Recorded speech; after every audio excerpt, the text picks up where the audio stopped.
Radhe Radhe friends, কেমন আছো সবাই? ভালো তো?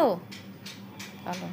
আজ আবার এসছি তোমাদের সাথে আমি আমার ছেলের পড়া শেয়ার করব বলে।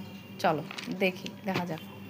এই দেখো আমার ছেলের বাংলা পড়া, যেখানে তাকে নানা রকমের প্রশ্ন দেওয়া হয়েছে যে বানানগুলি ঠিক করো। ঈষৎ ঈষৎ, কিরণ কিরণ, এরকম করে দেওয়া আছে। আবার আছে সাজিয়ে লেখো, ক ল বা, সেটা ও সাজিয়েছে বালক। ন মাস, এখানে লিখেছে ও সমান। দেখো আমার আছে এখানে শূন্যস্থান, শূন্যস্থান করেছে, এইটা ভুল করেছে। আবার যে কোনো একটি বর্ণের সাথে রস্যিকা জুড়ে বানান বানাও। দেখো ম ল দন্তান্ন, এখানে কোনটাতে রস্যিকা জুড়ে দিলে হবে? সেখানে লিখেছে ল দিয়ে, তাহলে ম লি ন হয়ে গেছে। এইভাবে ও বাকিগুলোও করেছে।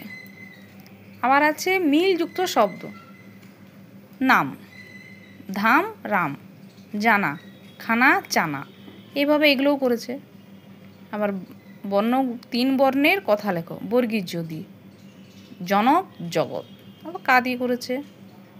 কাগজ কাজল, দন্তন দিয়ে, নজর নরম, এইভাবে করেছে। আবার সুন্দর করে লিখো, দিনে সবাই কাজ করে, দিনে সবাই কাজ করে। এভাবে নানা রকমের প্যাটার্ন দিয়ে বানান ঠিক করো, সাজিয়ে লেখো, শূন্যস্থান, যে কোনো একটি বর্ণের রস্যিকা জুড়ে, মিলযুক্ত, 3 বর্ণের, সুন্দর করে লিখো। এরকম নানা রকমের প্যাটার্ন দিয়ে যদি প্রশ্ন দেওয়া হয় বাচ্চাদের, তাহলে তাদের ইন্টারেস্ট লাগে, করতে ভালো লাগে, মজা সহকারে ওরা করে। সেইভাবে আমার ছেলেও করছে মোটামুটি। আর যারা আমার এই ভিডিও প্রথম দেখছো, তারা এরকম ভিডিও যদি আবার পেতে চাও, তো অবশ্যই প্লিজ আমার চ্যানেলটি সাবস্ক্রাইব করো।